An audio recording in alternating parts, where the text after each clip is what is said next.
I want to ask you a question. What's in Monster Energy? If you don't know, that's okay, because I'm not going to sit here and lie to you. Since I was a little child, I have consumed Monsters and energy drinks in general. Apart from caffeine, I'm not sure what else I'm putting in my body. Although the ingredients profile is on the back, which is way above my reading level, I'm not really understanding what I'm reading. Like, for example, niacinamide. Are you familiar with that? I'm not. It could be rusting my insides right now, but I'd never know because, in all honesty, I'm just too lazy to research it. However, I am aware that I am not alone in this.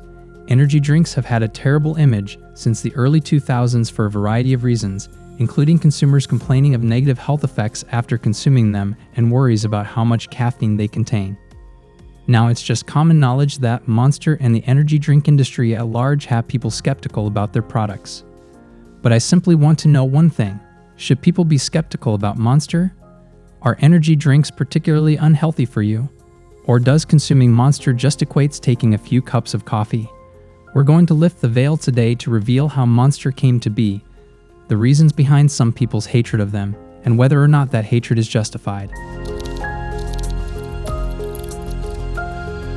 Our story begins with a juice company, one you may have heard of actually, Hansen's Natural. It is crazy because I've seen that company my entire life, but never would have guessed that they invented Monster. But sure enough, Monster grew from the deep roots of a juice company. The origins of Hansen's Natural traces back to 1935, when Hubert Hansen founded Hansen's Fruit and Vegetable Juices, a fresh juice company in California, with the help of his 3 sons. They established themselves in Los Angeles and sold Hollywood film studios their delectable unpasteurized fruit juices. Their line of juices included orange, apple, strawberry, and banana, as well as different blends. But selling juice to film studios was just the beginning for Hansen's. Throughout the 1930s, Hubert and his 3 sons worked tirelessly. They enhanced their product, expanded their distribution network, and eventually rose to prominence as one of Southern California's leading juice suppliers. However, they didn't end there. In order to accommodate the increasing demand for their products, they established a new manufacturing facility in Los Angeles in 1946. They produced more than 35,000 gallons of fresh juice every week, the majority of which was kept in Southern California until it was distributed. But some of it went to a marketing company in Illinois who helped get their products in other countries.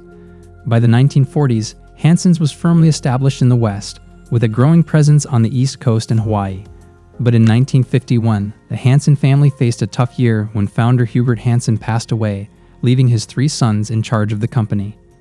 And although they performed admirably, Tim, Hubert's grandson, was the one who elevated the Hansen family name to the next level.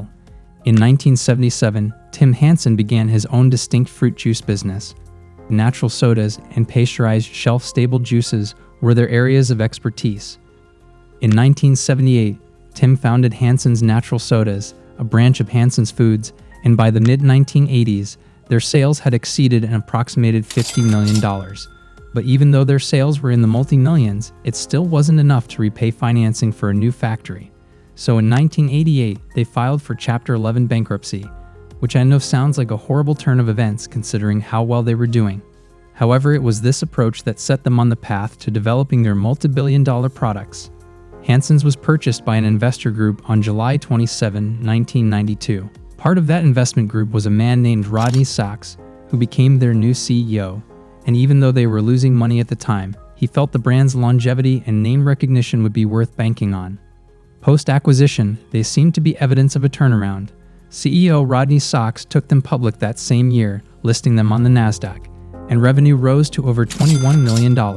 However, they didn't start to gain traction and saw a spike in sales until 1997. This was due to their new line called Functionals. Packaged in tiny 8-ounce cans, Hansen's new range of energy drinks retailed for approximately $2, delivering an immediate boost whenever you need it the most. By the following year, in 1998, their functional line accounted for 1/4 of Hansen's sales, which climbed to an all-time high at over $54 million. So I'm sure you can see where this is going. A range of energy drinks is developed by Hansen's. They become their best-selling products. The next step is logical. Invent Monster and Dove headfirst into the burgeoning energy drink industry. But it wasn't quite that simple. One thing I realized about Monster was Hansen's created it purely out of necessity, not because they wanted to, but so they wouldn't be left in the dust of Red Bull and Rockstar.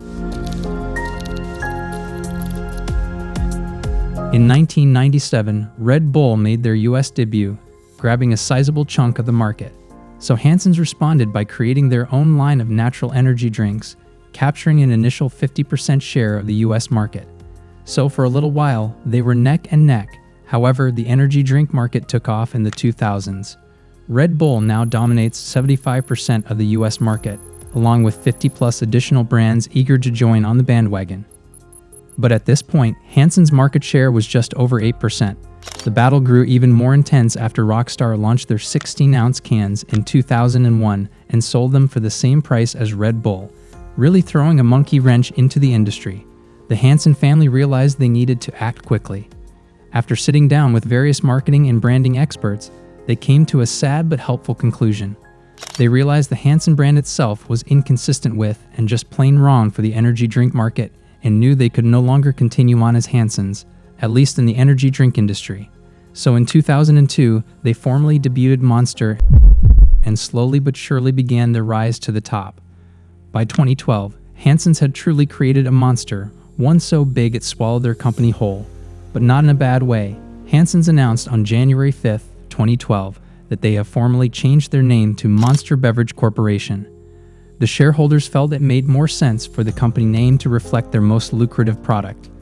That was and still is Monster by a long shot. They began trading under the new ticker MNST and issued an additional 120 million shares of stock, doubling the number of available shares. And ever since, there has been a constant increase. The biggest reason Monster was able to grow so fast was due to how well they identified their target customer. And it wasn't people who were concerned with natural, but rather people who took risks, partied all night, had tattoos, partook in extreme sports, and lived life on the edge. Monster helped these rule-breaking hooligans take their activities to the next level, sponsoring everything from skateboarding to ultimate fighting.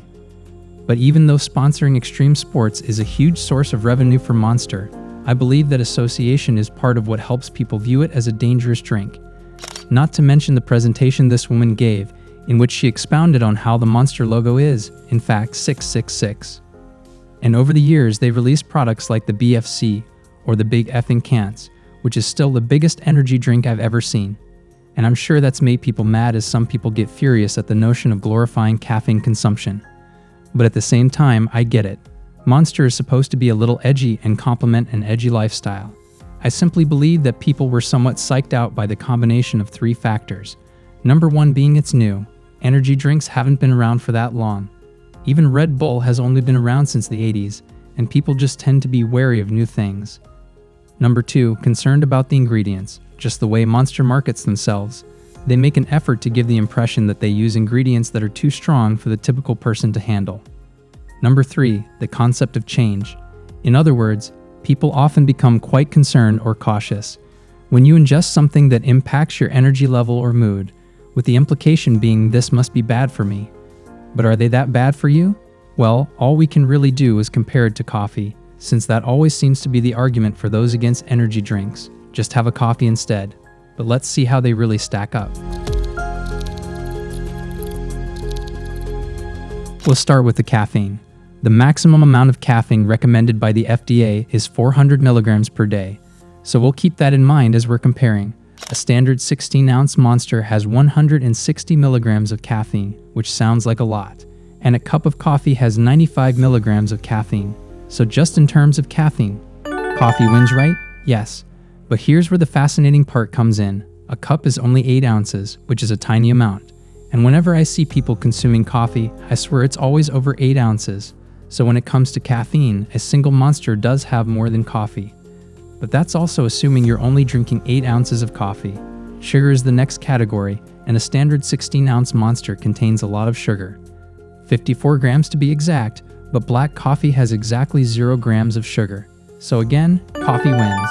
But the problem again comes up of most people don't drink black coffee.